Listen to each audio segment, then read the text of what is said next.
warahmatullahi wabarakatuh. Assalamu everyone. I'm Dr. Seema. Warahmatullahi wabarakatuh. So we are going to start our program. Thank you everyone for coming on this lovely afternoon and joining us for our preventive healthcare lectures. I'm Dr. Seema Haq. I'm the current president of Executive Committee of American Muslim Women Physician Association, AMWPA. We will start in the name of Allah. A'udhu billahi minash shaitanir rajim. Bismillahir rahmanir rahim. Qul huwallahu ahad. Allahu samad. Lam yalid wa lam yulad wa lam yakul lahu kufuwan ahad. Sadaqallahul azim. Bismillahir rahmanir rahim. This program is brought to you by AMWPA.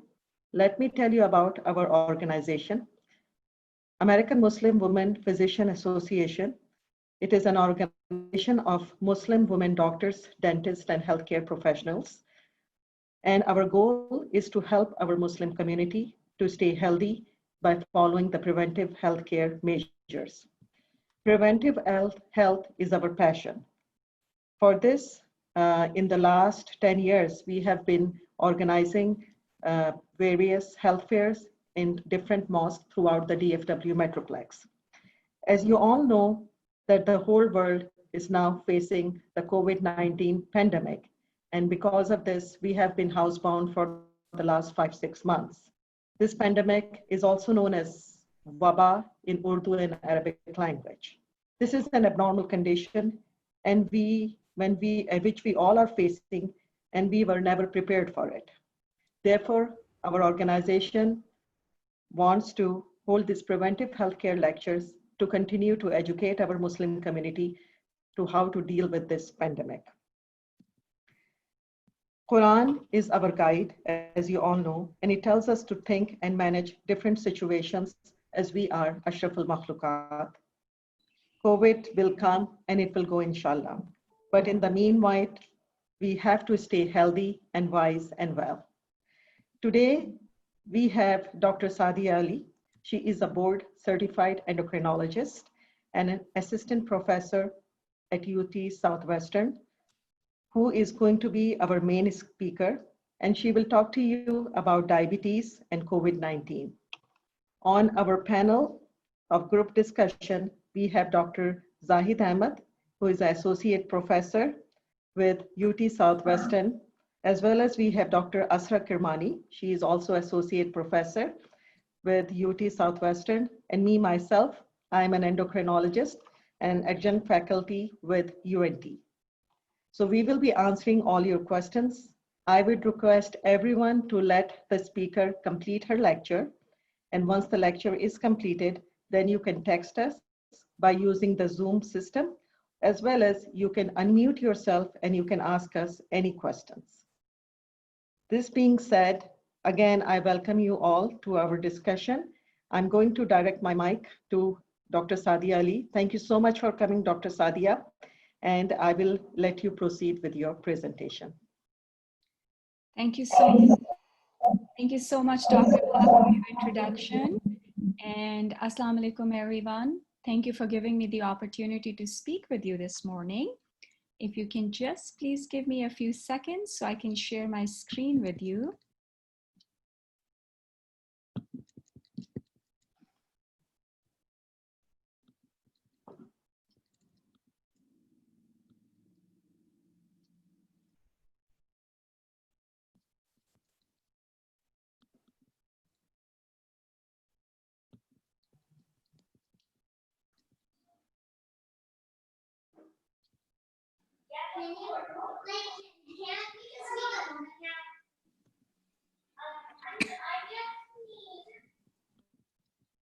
Just a second, please.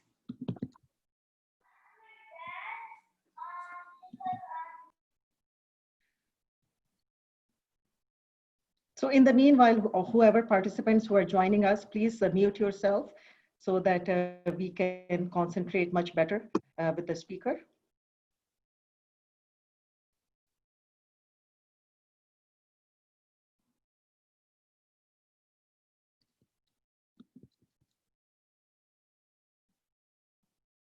Technology problems.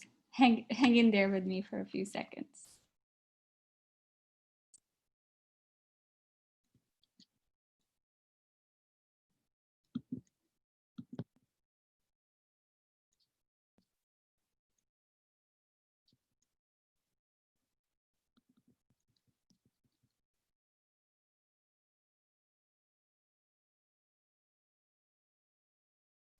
Dr. Haq, can you see my screen? Yes, I can see your screen. You can just open the screen, yes. Okay, sounds good. Thank you.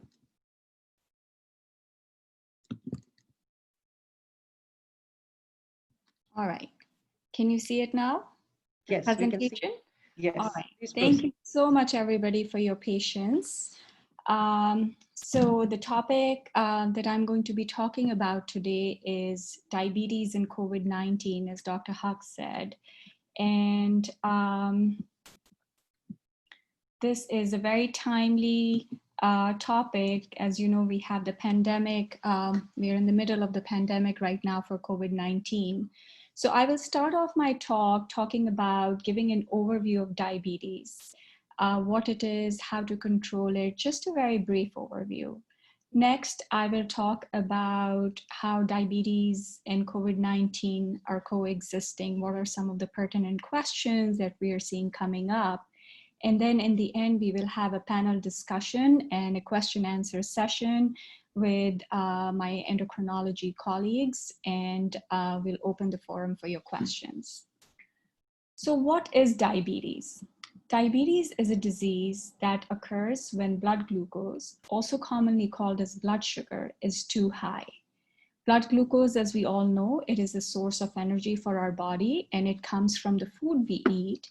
And this is very beautifully regulated in our bodies by a combination of different hormones that come from different organs. And a very important hormone that helps keep this balance for us is called as insulin, and this is made by pancreas in our body. Diabetes is a very common problem. One of the recent estimates showed that approximately 34 million adults in the United States have diabetes. And about 1 in 5 of them don't even know that they have diabetes. There are many different types of diabetes, but there are 2 types of diabetes that are the most common, and I will briefly talk about those. Amongst them is type 2 diabetes that we see most commonly. And what happens in type 2 diabetes is the body is not able to use insulin properly. And by doing so, it's not able to keep the blood sugars at a normal level for us. There are many risk factors for this, and the most common ones are obesity, overweight. As we start aging with every year, the risk for diabetes increases too, positive family history of diabetes, and someone who also has pre-diabetes. The good news is, however, type 2 diabetes can be prevented or delayed with lifestyle changes. These changes include losing weight, eating healthy food options, and being active. The next common type of diabetes is type 1 diabetes. And in type 1 diabetes, the body stops making insulin, and that's what upsets the blood sugar balance. This diabetes is present in 5 to 10% of patients who are diagnosed with diabetes. Usually we diagnose it in earlier years. It presents in childhood or younger adulthood. However, we see it in just about every age too, and it can present late. But majority of the patients who are diagnosed usually have presented earlier in their age. Because the body does not make any insulin at all, we treat this with insulin. And patients who have type 1 diabetes, they require insulin lifelong. This slide talks about some of the common signs and symptoms that we can see with diabetes. It can cause increased thirst. You know, if you start feeling thirsty all of a sudden, can't keep up with it, think about it. Some of the other things, symptoms that it can present with, increased urination, feeling of hunger, feeling tired and fatigued, and this can also cause blurry vision. So if a combination of these symptoms or any of these symptoms, think about it. Could I have diabetes? Do I need to be checked for it? Then I put the slide together. We often think about, okay, we're talking about blood glucose. What are normal blood glucose levels? And what should be the blood glucose levels be in a person who has been diagnosed with diabetes? So the American Diabetes Association, it recommends a goal of fasting blood sugars to be between 80 and 130 in a person with diabetes. And if they check 2 hours after eating, the target is to keep this goal less than 180. So I've put these goals in the slide in red, and the numbers in black are the goals for a person without diabetes. This is what a person without diabetes would normally run like if we were to check blood sugars at this time. There are many different tests for diabetes, and depending on a specific population, your doctor will choose a specific test to diagnose you with diabetes. However, one of the most common ones that we use is called a hemoglobin A1C, and many people may be familiar with this test. This is a blood test that actually tells us the average blood glucose levels over the past 3 months. In a person with diabetes, if the hemoglobin A1C of 6.5 and above is diagnostic of diabetes, anything less than that is 2 categories. A normal blood sugar is A1C is 5.7 and less. This A1C also diagnoses a category of people who can be at increased risk for diabetes, and that is called as pre-diabetes.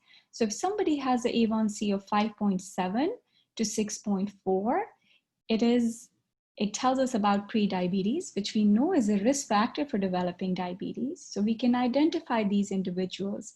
And here, if we start working on lifestyle modifications, we know it can definitely play a role in improving your chances of becoming a diabetic in the future.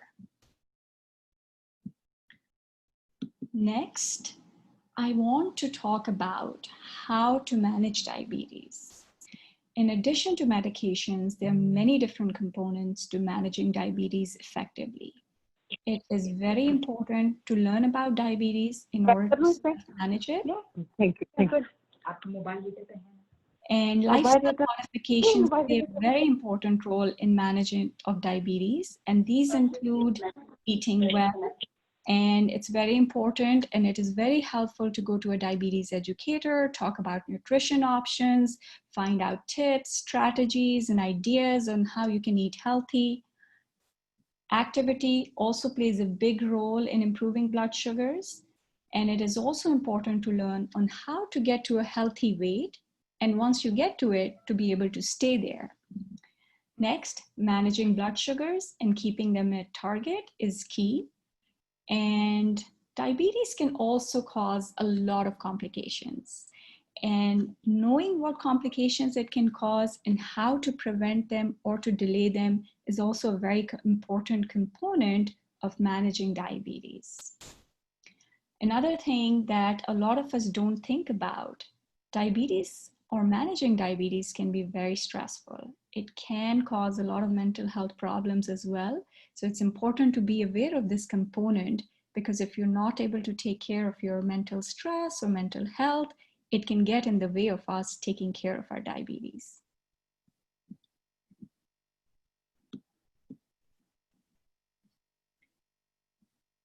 I want to take a moment and talk a little bit more about healthy eating, because eating well is a very powerful tool that can be used to manage diabetes. But what does it mean to eat well? Simply put, eating healthier foods in the right amount and at the right time, so your blood sugar stays in the target range as much as possible.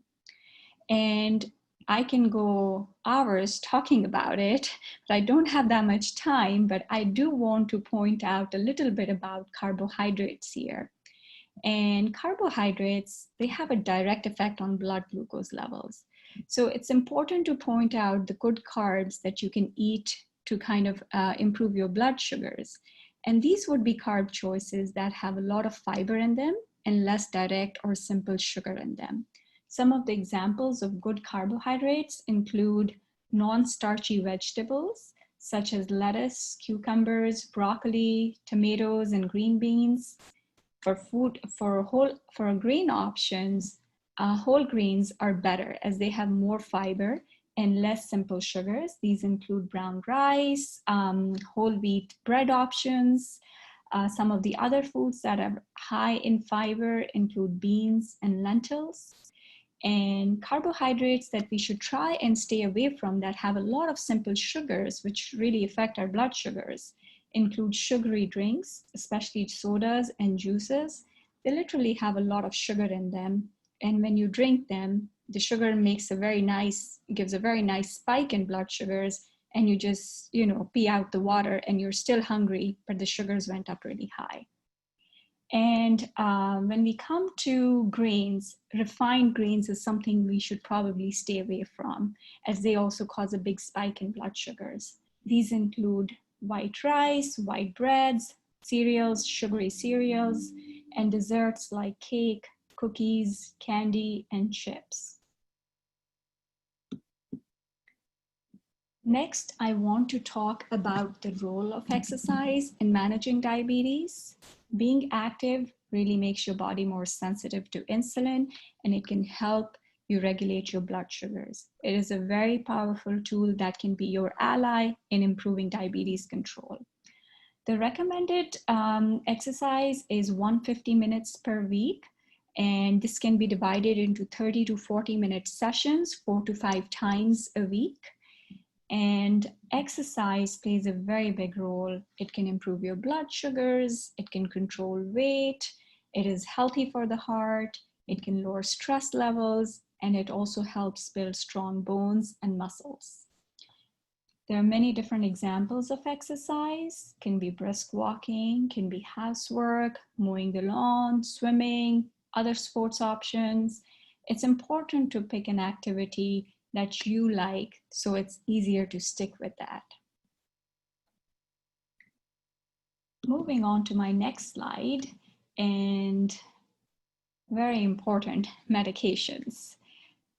In addition to medications, medications play a very big role in improving diabetes control as well. And there are many different medications for diabetes that work in many different ways to lower the blood sugars. These include oral medications. We have a lot of injectable drugs, which include insulin and non-insulin options. And we also have a lot of pumps and devices that help us give medications, like insulin pumps. We have continuous glucose monitors to monitor blood sugars. So all these, they play a very important role. The most important part about medications is to know your medications and how to take them properly and regularly. If you've been prescribed a medicine, please take time, talk to your doctor, and understand why is it being prescribed? How does it help you improve your diabetes? What's the name of the medication? What is the dose? How many times a day? And how to take it properly? And then trying to remember it. Some people use pill boxes, some people can set up alarms. So there are many different ways to kind of remind you to take these medications regularly as well. And then another important component is complications of diabetes. So we talked about, it's all about a balance of blood sugars, right? So when the blood sugars are not balanced and they're running high over a period of time, they can cause a lot of damage to our body. They can affect many different organs in our body. It can affect our eyes, our kidneys, nerves, heart, brain, feet, you name it, and diabetes affects it. So, but the good news is you can prevent or delay many of these complications by taking good care of yourself. And how do you do that?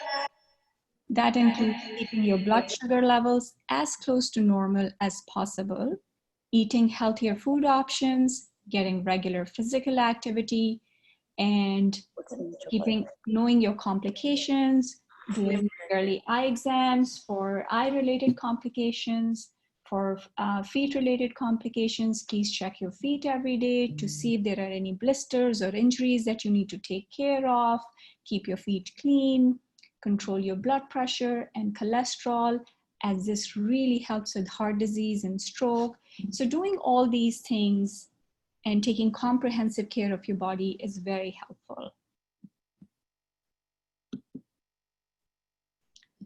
And last but not least, as I talked earlier too, coping with diabetes can be very stressful. It can cause stress and depression, not only in you, but also in your family members sometimes as they're helping you cope with it. And it's very important to know and identify these symptoms. It can manifest as feeling of sadness, lack of pleasure, if there's any change in your weight and sleep pattern, if you're feeling tired more than usual, feeling guilty, and not being able to remember or focus. If any of these symptoms, think about mental health problems, and please talk to your provider and get help.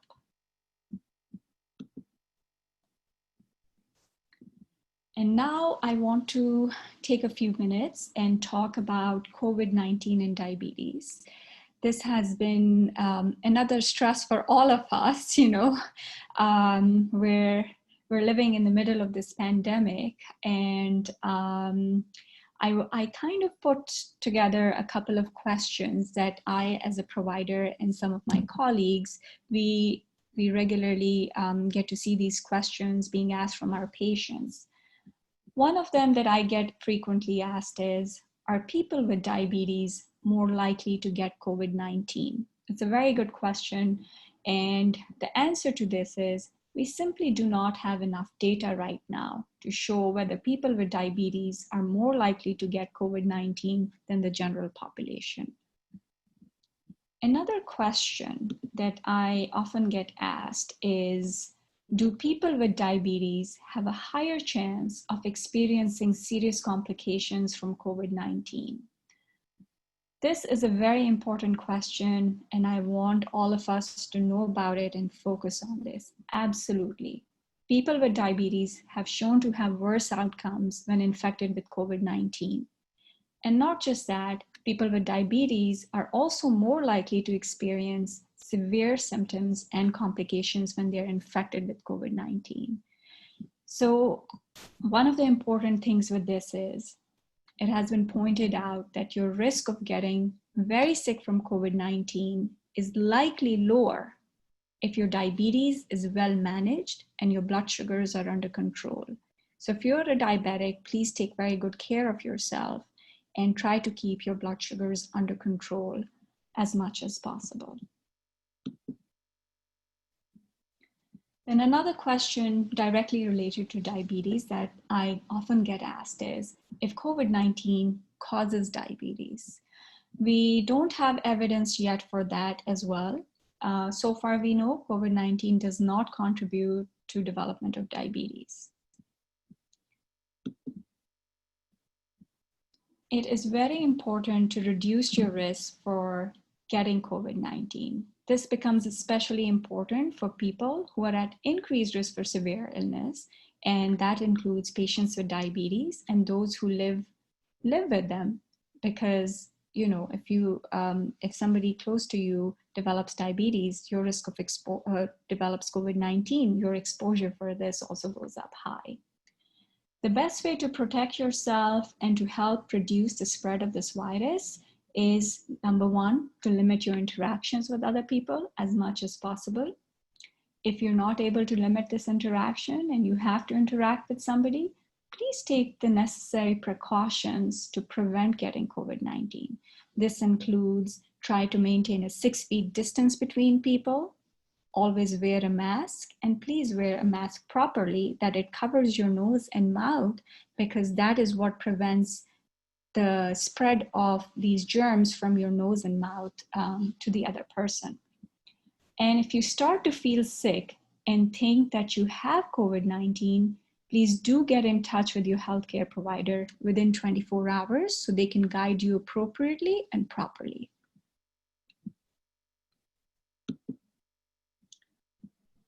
Next, it is very important to stay healthy during this pandemic and stay updated on your vaccinations, especially now we have fall and winter approaching.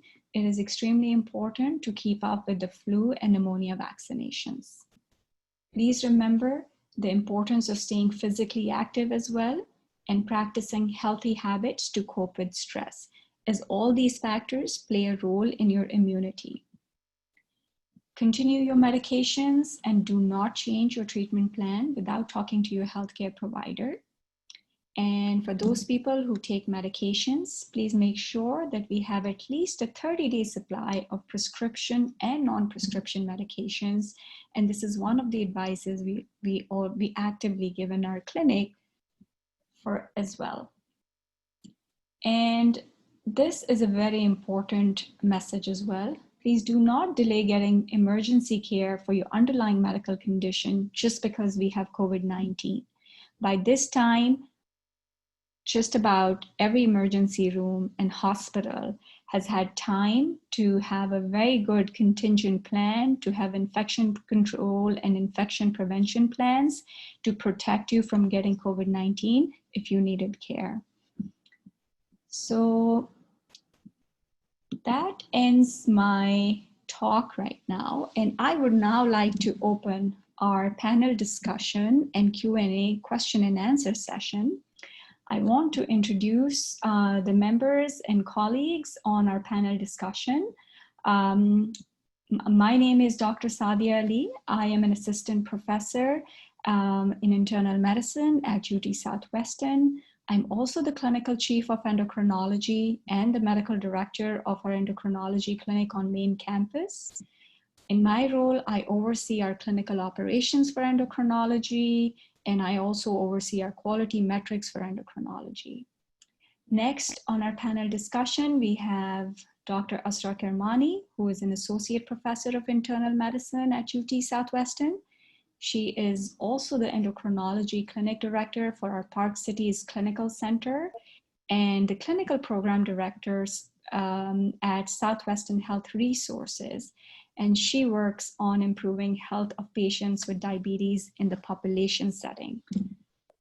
We also have Dr. Zahid Ahmed, who is an associate professor of internal medicine. Dr. Ahmed is the co-director of UT Southwestern Familial Hypercholesterolemia Clinic. He's also a physician scientist. And in clinic, he sees patients with complex cholesterol and triglyceride disorders. And his research focuses on improving care of these disorders among the underrepresented groups. And we have Dr. Seema Haq on our panel. She's an endocrinologist with precision endocrinology. Dr. Haq is also an adjunct faculty at University of North Texas. She's president of the AWMPA, as she introduced earlier, and she is a great promoter and advocate of preventive health. I now open the floor to our question and answer sessions. Thank you, Dr. Sadia Ali, for a very beautiful presentation. So everyone who is attending the meeting, thank you so much for coming. Please, whatever questions you have, you can put it like on the text, the chat text, which is on the Zoom. Also, you can, if you have any question for our panel, you can also unmute yourself and you can ask questions as well. So I think we have one question on our chat. Dr. Asra, would you like to take it about, this is from, the question is that I'm pre-diabetic. My fasting blood sugars is always high, 120 to 140, but my blood sugar after 2 hours of the meal is below 160. What can I do to decrease the fasting sugar without taking any medication? Assalamu alaikum. I'm Dr. Asra Kermani. I'm happy to answer this question. So in patients that have pre-diabetes, it's well established that you can do certain things on your own to help prevent the progression to overt full-blown diabetes. And in fact, there was a very large nationwide study here in the US called the Diabetes Prevention Project. And what they showed was two things. One, if you follow a diabetic diet and exercise, and the exercise is around 150 minutes a week, And by doing so, you lose about 7% of your body weight. You can actually reverse the diabetes and prevent it from getting to be full-blown type 2 diabetes. So my advice is talk to your doctor, see if you need help from a nutritionist as well. If there's capacity to increase exercise, you can even do small things like walking 15 minutes after lunch and dinner, and just to see if it'll help. It can even help in the morning sugars, but the morning sugars take a longer time to come down compared to the post-meal, so be patient.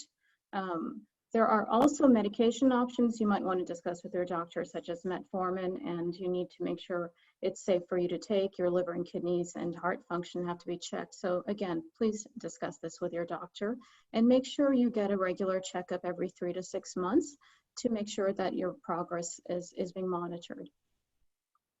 Thank you, Dr. Asra. So like, again, I like for the diabetes, you have to have a really good cholesterol control. So Dr. Zahid, he has done a great work regarding the cholesterol. So there is a question that borderline or slightly high cholesterol is noted in otherwise healthy individuals. What can they do? Yeah, it's a very good question. So cholesterol is sometimes related to diabetes and sometimes not. So a person with diabetes could have high cholesterol because of the diabetes, or they could have it just independent of it. And I think that's what this is getting at, that even if you're healthy, your cholesterol can be high. That's because 75% of your cholesterol is genetically determined, and about 25% comes from your diet. Now, those are averages, so everybody's a little bit different, but that's kind of the overall thing. What you can do to manage your cholesterol without medication is diet. Exercise actually doesn't help too much with cholesterol. It can help with triglycerides, and especially helps with preventing diabetes, like Dr. Kamani mentioned. So the diet that you would like to be on is a heart-healthy diet. So that's a diet that's very high in fiber, so lots of vegetables, and if your diabetes diet allows it, then you can also eat some fruits. You also want to minimize how much bad fat you take in. The bad fat is saturated fat, and you'll find that in things like fried food, butter, whole milk, red meat, coconut oil is actually very high in saturated fat. For a little while, that was a health craze, and many of my patients had their cholesterol went up because they were taking that, unfortunately. They were taking cholesterol tablets also. The coconut oil tablets also, they were available. Yeah, it was a little over the top type of advertising, or the coconut industry really did a great job of pushing it out there. Almost any fat, if it's solid at room temperature, is going to raise your cholesterol. And that's what coconut fat is. Coconut oil is solid, right? You have to melt it to use it. The other thing that you can do is eat a little bit of healthy fat. So not all fat is bad for you. There are these poly and monounsaturated fats that actually are used by the body for a lot of different processes to make hormones in your cell membranes and other things too. And so it's very important that you do take some of those healthy fats, not too much, they're high in calories, but examples of things with healthy fat include nuts, so a handful of nuts every day, avocado, maybe like half an avocado, salmon. The American Heart Association recommends 2 servings of salmon a week. And then if you're going to use oil, use things like olive oil or canola oil or avocado oil, things that are high in polyunsaturated fat. So that's the things you can do without medications. And then there are actually great medications to lower cholesterol if you need it. I'll stop there because it looks like we've got many more questions. Okay. I think Zahid, you did answer another question about what is the best kind of oil to use for Indian cooking, whether it's Indian cooking, non-Indian cooking. Dr. Ahmed already addressed that. So we have another question here. I am very slim and lose weight very quickly. How can I put on weight without increasing my sugar levels?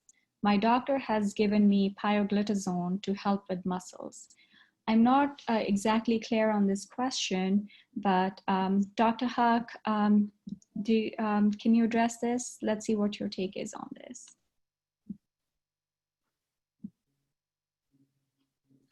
Dr. Haq, you're muted. Can you hear me now? Yes. Okay, so her question is that she is very slim and then she lose weight very quickly. How can I put on the weight without increasing the sugar levels? Okay, so first of all, why are you losing weight? First of all, that is the main question. That like if there's any other thing other than diabetes going on, like if you're continuously losing weight, then your primary physician has to make sure that there is no abnormal any medical issues going on, which is causing you to lose weight so quickly. How is your diet? How is your appetite? That is another question which comes into play. Now, they have given you the pioglitazone, but to help with the muscles. But again, if you are a diabetic and then again, you want to gain weight, you do not want to lose weight, or you want to stabilize your weight without increasing the sugar levels. So I think Dr. Sadia Ali has done a great presentation on the diabetes, and she has pointed out the foods which you can take, which are non-carbohydrate, non-starchy foods, and also in the protein. I mean, with the protein, it eventually turns into fat. I mean, that can also increase your weight without increasing your blood sugar levels. Iaglutazone, yeah, it can help, but again, I would start with first making sure that why your weight is losing, why are you losing weight so quickly? Another thing is that if everything is fine, then I would focus on the diet.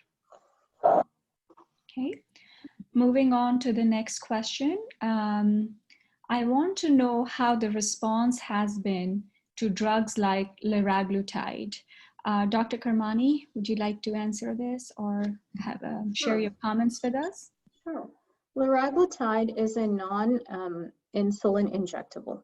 And there are many like cousins and derivatives of this medicine as well, like dulaglutide, which is Trulicity, semaglutide, which is Ozempic, Bydureon, which is also another injectable. They're all part of a family of medicines that are non-insulin hormones called GLP-1. And GLP-1 is a hormone that is secreted in your small intestine. So after your food goes into your stomach and it releases into the small intestine, this hormone senses the amount of glucose coming in to your intestine. And by sensing the amount of glucose, it talks to the pancreas and says, this is how much insulin I need because this is how much carbohydrate I have registered. So it restores your pancreas's ability, as Dr. Sadia had mentioned, to release insulin appropriately, which was not happening before. And as a result, your own body can start secreting insulin in an appropriate manner that will match the amount of glucose coming into your intestine. The other fringe benefit of this medicine and this class of medicines is that it slows down your stomach. So many of my folks that have diabetes say, I eat very fast and I don't get full. And so the beauty of this class of medicine is it slows down your stomach so you have more time to feel satiated, which means feeling appropriately full. And even your brain registers that, yes, I've had enough, and you don't eat as much quantity of food. So as a result, we see good amount of weight loss and reduced need for insulin in these patients. Thank you, Dr. Karmani.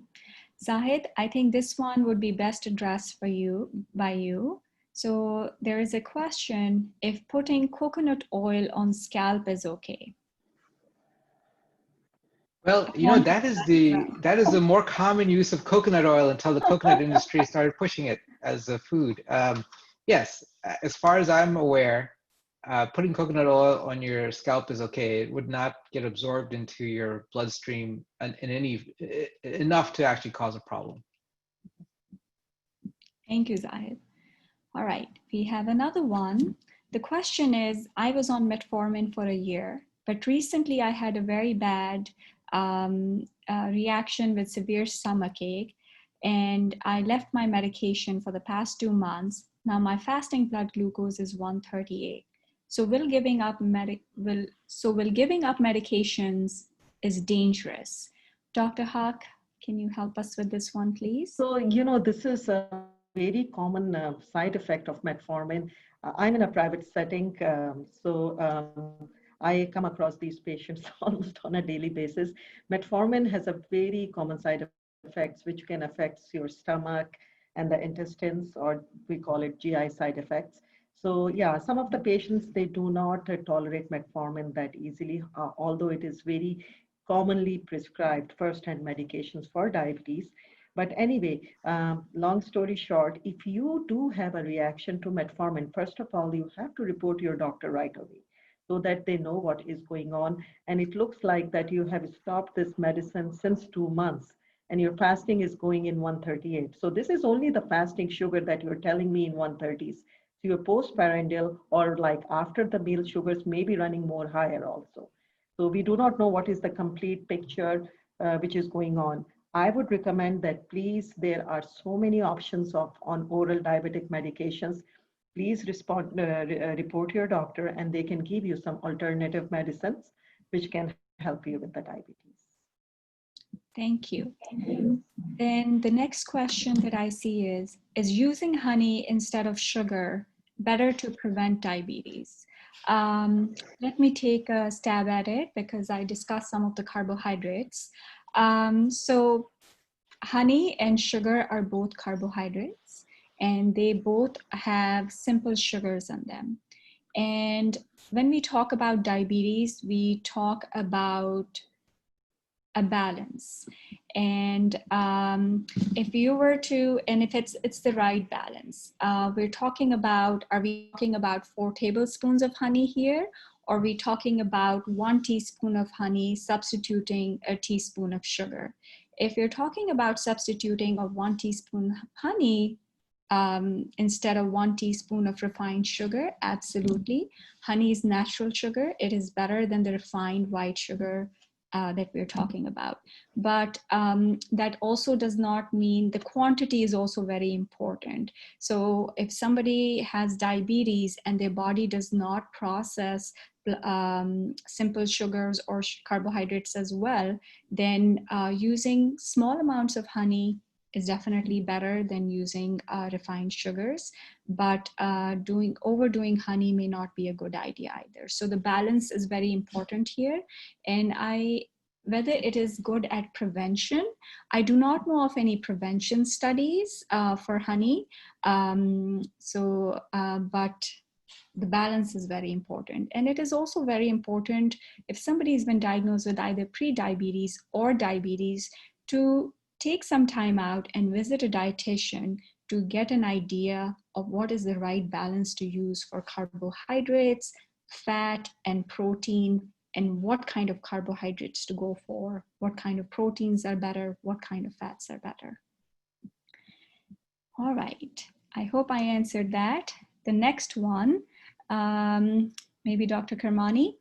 My question is that I am doing exercise and doing minimum 10,000 steps a day and eating metformin 1,000 milligrams. But my insulin, I think they mean sugar here, blood sugar is not going down from 200.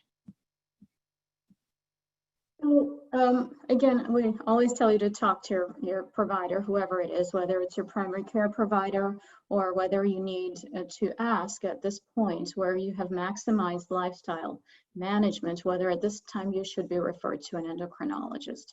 And I say this not because the 4 of us are endocrinologists, but this is precisely the type of patient that we need to evaluate further.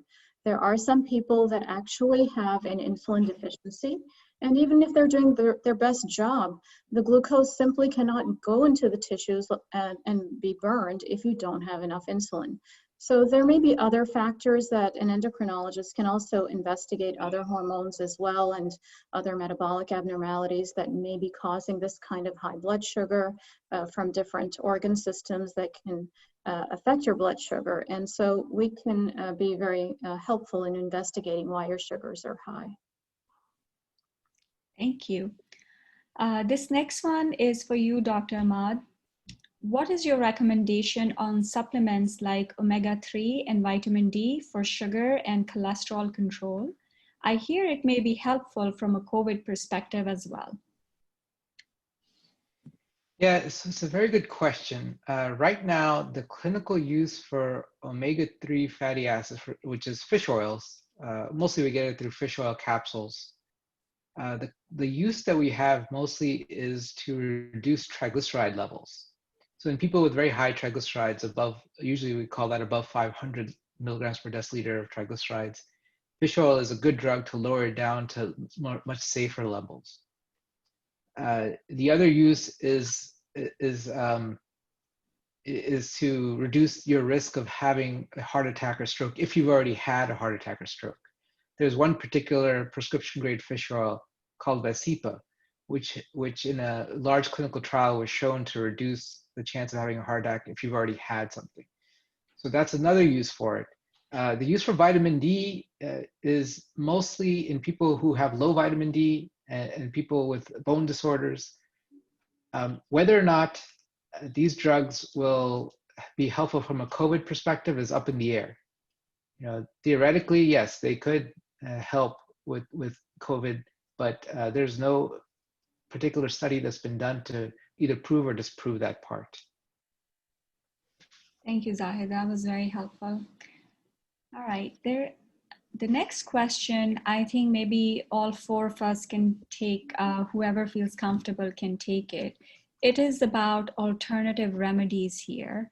So the question is, what natural remedies we have to control diabetes? Like in India, they say if you eat a teaspoon of methi or fenugreek in the morning, then your diabetes will be in control. Is it true? So my take on this, talking about natural remedies first, lifestyle modifications is a natural remedy. Eating in the right proportion, the right amounts, a balanced diet, and the right balance of exercise, these are all natural remedies. And so far, we usually go, you know, we're clinical endocrinologists, so all of us, majority of us, we usually go by studies that are available and data that is available. We are very data oriented. So just lifestyle modification, the studies usually show a 30% improvement in prevention of pre-diabetes to diabetes. So I can quote those numbers for natural remedies. Now, coming to fenugreek, I honestly do not know of any studies, but if there are no contraindications to you taking fenugreek, this is usually the advice that I give to my patients. If it makes sense and it's not harming you, you can certainly try it, but please keep in mind that you don't overdo anything. That's my take on it. Does anyone else know amongst our panelists? I would like to shed light on this thing because in my practice, I mean, like the patients that we come across, the new patients, especially the diabetic patients, almost most of them, they have some sort of natural thing or natural tablets that they might have like bought from Sprouts and they're taking it. I mean, like some of my medications, they don't take the real diabetic medications. Instead of that, they are taking what you call the cinnamon tablets, or they are taking some curry leaves. They're boiling it in the water and drinking that water. There is a very common, the bitter gourd or Karela, which is known as in Hindi or Urdu. So, I mean, they just squeeze that bitter juice and they're drinking that in the morning. The thing is that, like, I know that like these in South Asia, these remedies, I mean, of course, before these medications were invented or researched, you know, all these natural things were available, and they were taking all these things to try if this was helping them or not. Again, I agree with Dr. Sadia that there is not enough clinical data or information. What I tell my patients, like, you are taking all these natural things and all that, just make sure that these supplements, they are not interacting with your current medications, because there is not enough trials, there is not enough research things. So it is doing more harm to your body rather than doing more good. Very simple phrase that I tell my patients is keep your life simple.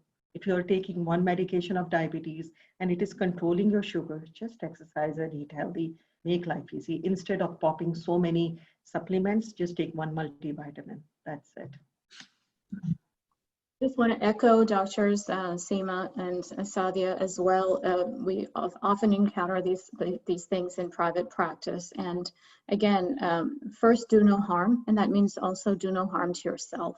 And secondly, the simplest things are sometimes the hardest ones. You know, trying to change your habits is not easy. And I try to encourage my patients, don't don't be too impatient with yourself. You know, give yourself 3 months to try to change your eating habits. Don't give up after 2 weeks. Don't give up after 1 month. Seek allies, your friends, somebody in the household who can help make you stick with those habits, because those have much more endurance, you know, for the rest of your life, rather than even if you took a supplement.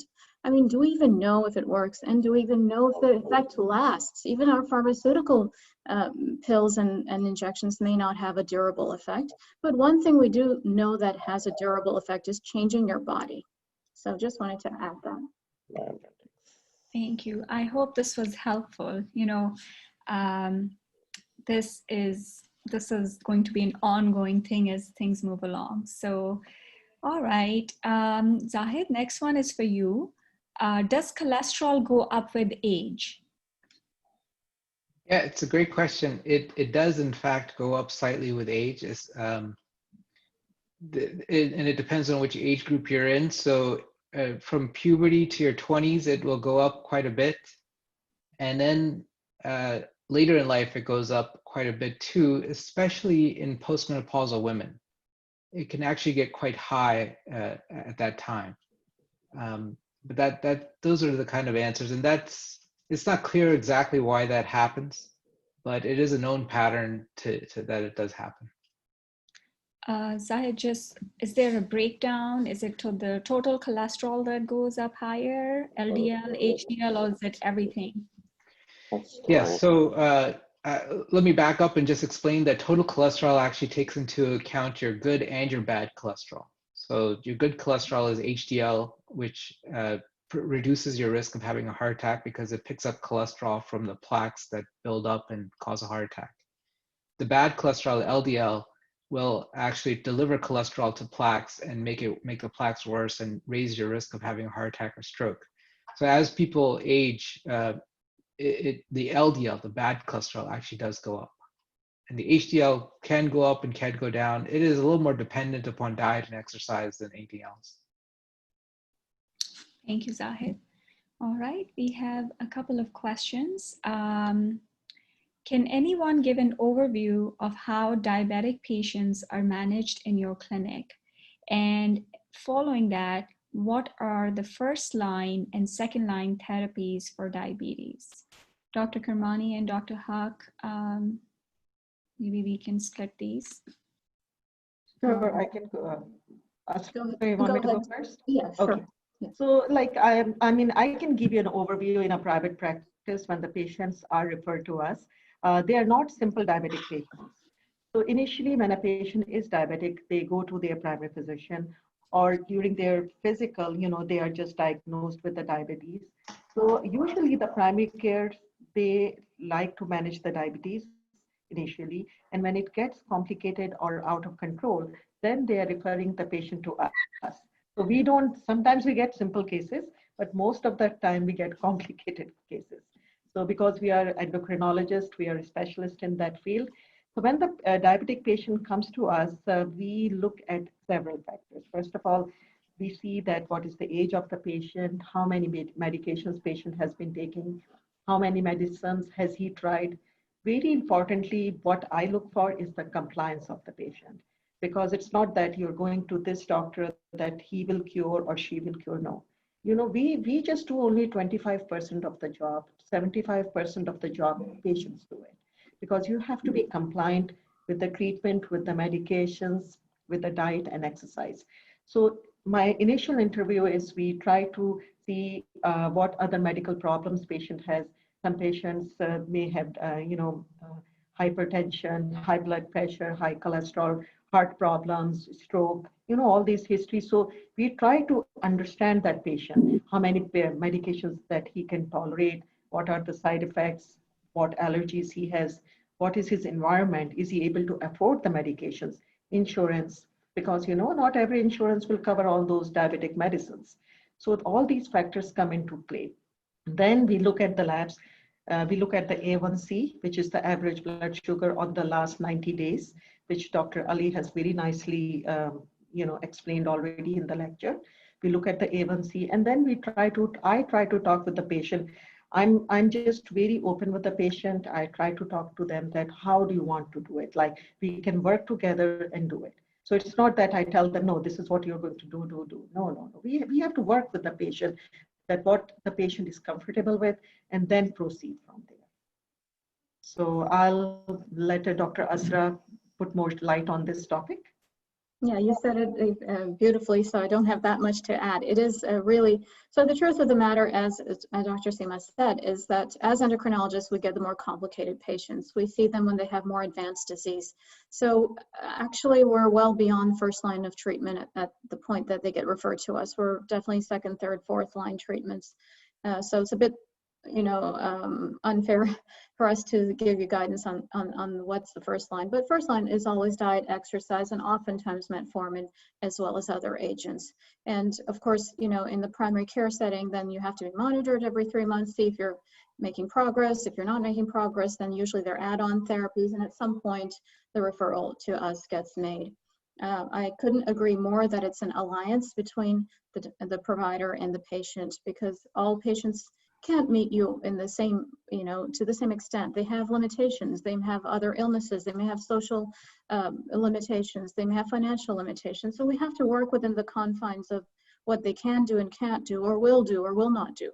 Sometimes people are angry. They're not happy. They don't want to do things. So you have to work with them and say, okay, let's set some goals. Can you do this much? And gradually, incrementally work on helping them achieve those goals. And we try to customize those goals to the patient, not just give blanket recommendations. Absolutely. I also have to chime in. We're all very passionate about this care, diabetes care in our patients. It is teamwork. It is teamwork. And I like to, we're all individuals. I like to tell my patients, this is going to be teamwork. And I want you in the driver's seat because you live with this every day of your life, 24/7. So our job is to help you out, take care of this. That includes us, our nurses, our diabetes educators, and every time you come in, we learn a little bit more, teach you a little bit more how to stay in charge of this. So it's always teamwork to get our patients to achieve their objectives. All right, moving on to the next question. This is very specific. What is your opinion on SGLT2 inhibitors? Dr. Kermani or Dr. Ha, can one of you take this, please? I'll take this. So I guess in a way I'd like for the question to be a little more specific. I mean, it's like asking me what's my opinion on insulin, or it's I can tell you the facts and then you can take it from there. So SGLT2 is a sodium and glucose transport mechanism that is present in the kidneys naturally. And basically, these inhibitors block that. It's kind of like a pump, if you will, in the kidneys. And these inhibitors block that pump. So normally, all your heart squeezes, the blood flows to your kidneys filter out the toxins and retain the things that are useful to the body. And what is useful to the body is glucose, right? Glucose is the source of energy. So your body does not want to release glucose into the urine. It wants to conserve it. So it pulls it back from the kidneys into the blood. And the same thing for sodium. Without sodium, our blood pressure can fall, you can get dehydrated. So likewise, the sodium is pulled back into the body. And so this little pump in your kidneys pulls back both sodium and glucose at the same time. Now, in patients that have type 2 diabetes, it was discovered that if you block this pump, you can lose glucose and sodium in your urine. And whenever you lose these two components, you also lose water. So you have to be careful about not getting dehydrated and making sure you replenish your water. But in terms of benefits, is that these agents have suddenly shot to this superstar spotlight, because it turned out very quickly that when patients with heart disease were given these medicines, they had a rapid reduction in the risk of death from congestive heart failure and all-cause heart-related mortality. It did not reduce the risk of getting a heart attack in the future, but it reduced your risk of dying from heart disease. And it is a big risk reduction, so much so that now these agents can be used even if you do not have necessarily diabetes.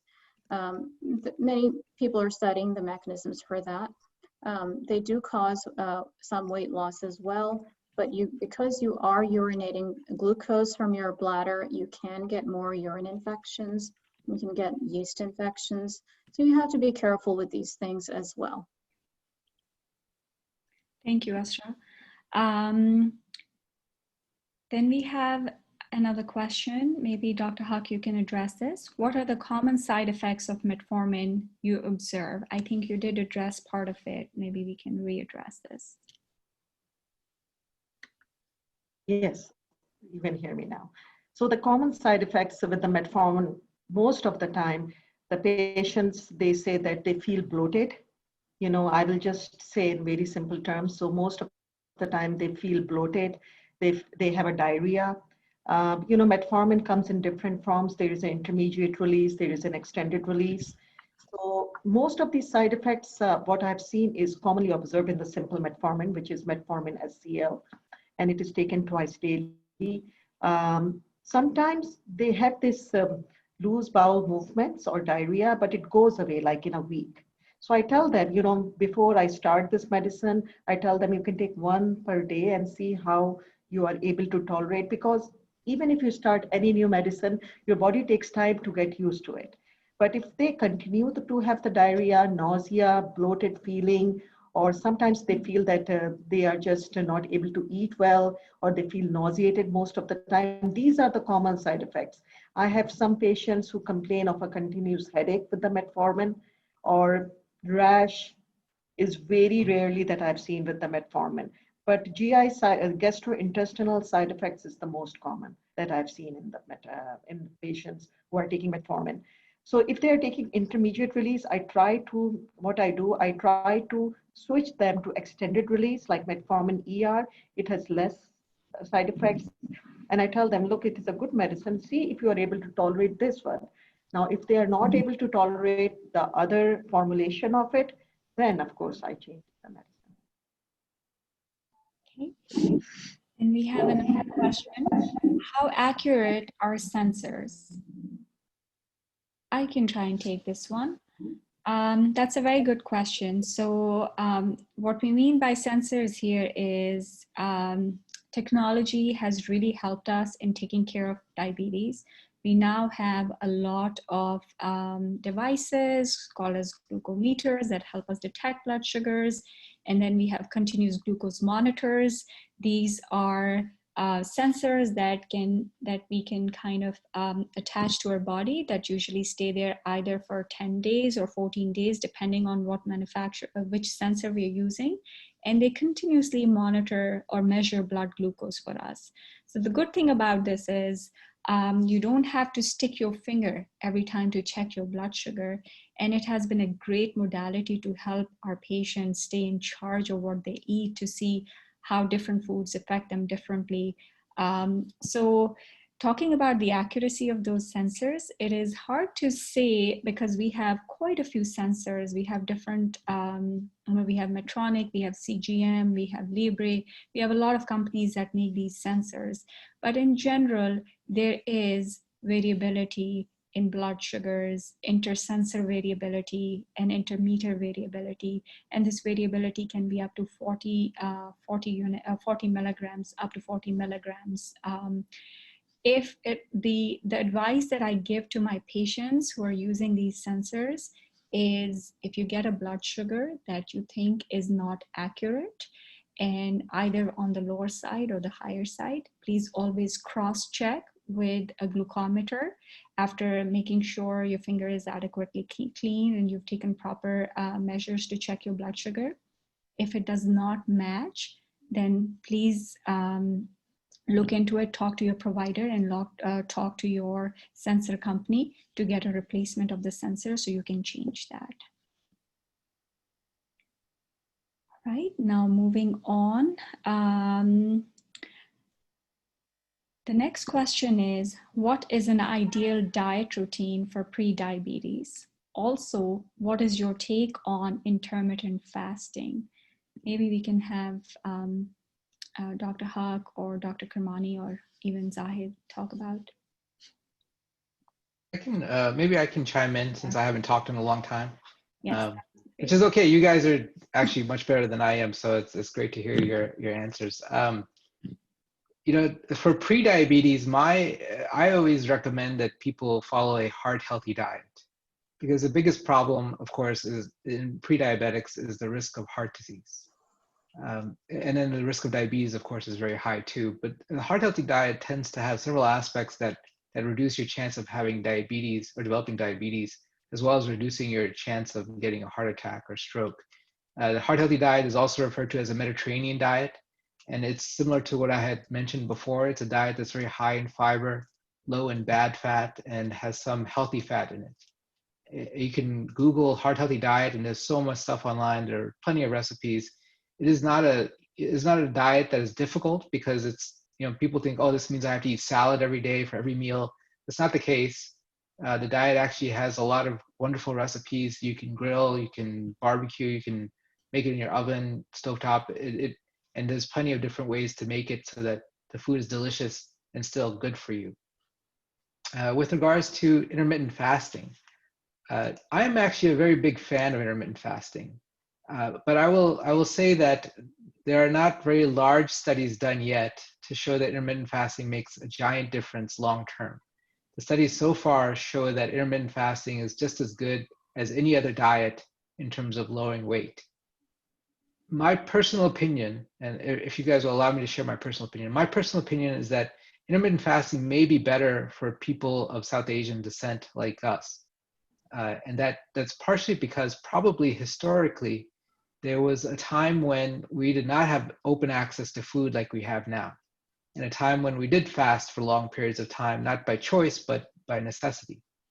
And it could be that we have, our bodies are still programmed that way through genetics and heredity, that, you know, we still process things that way. I will say my colleagues around the country who study metabolism like I do, they don't necessarily have the same opinion, but very few of them are South Asian. And so I personally think that intermittent fasting is actually a very good, if you're going to follow a diet, I think it's a very good one to follow. The most popular way to do intermittent fasting is the 16-8 method, where you eat for 8 hours during the day and you fast for 16 hours. Fasting is not like fasting Ramadan. In an intermittent fasting diet, you can drink water, you can have coffee, you just can't take anything that has calories in it. So I think it's actually a pretty good diet to follow. I will caution people against the keto diet. The keto diet is extremely popular and it works for a lot of people, but it may not be the best thing for people with diabetes. You know, each person is different. So I have plenty of friends who have done keto diet and their diabetes is perfectly controlled. They came off their medications and everything. But if you have high triglycerides, if you have problems with metabolism, then I would not recommend doing keto diet. Or if you're going to do a keto diet, at least don't eat a ton of unhealthy fat with it. And so, you know, I think if you had to choose between intermittent fasting and keto diet, and you wanted to do one of these new fad diets, I would always choose intermittent fasting. Thank you, Zahid. That was awesome.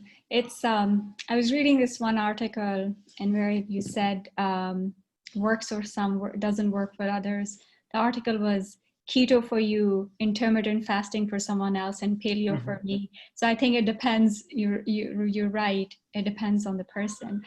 We're almost at the end. We're actually 11 minutes overboard. So let's take one last question, and let's have you close on that too, Zahid.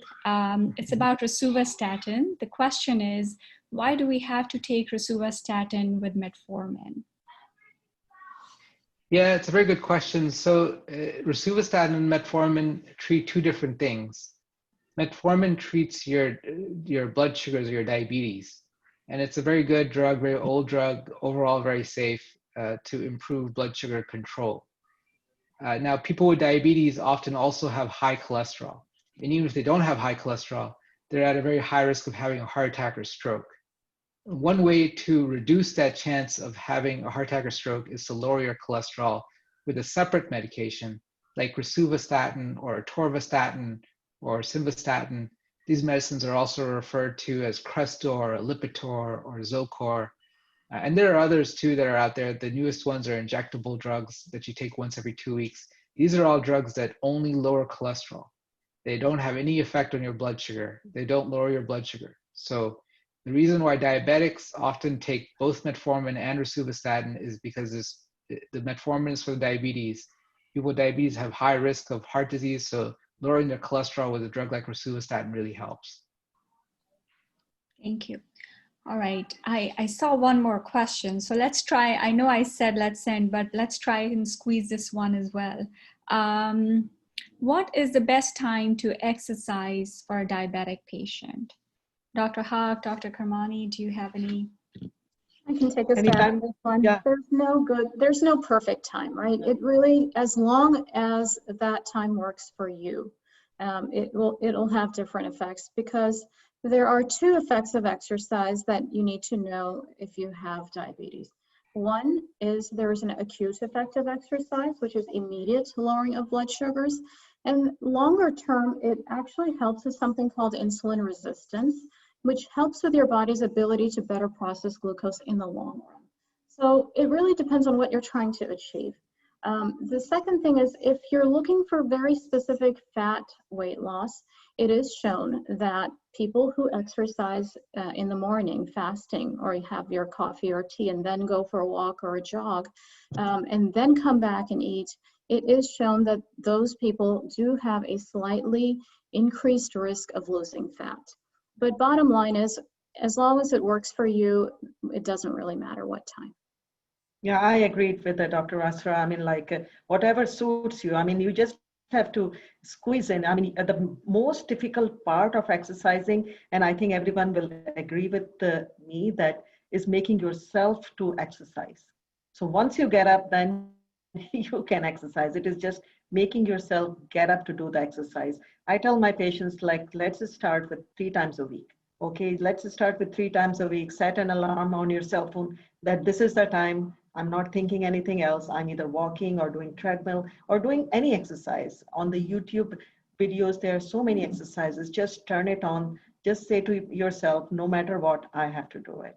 And after answering this question, and I would really like, I'm going to give back the mic to Dr. Sadia Ali, but I would like to thank everyone who is attending the presentation today.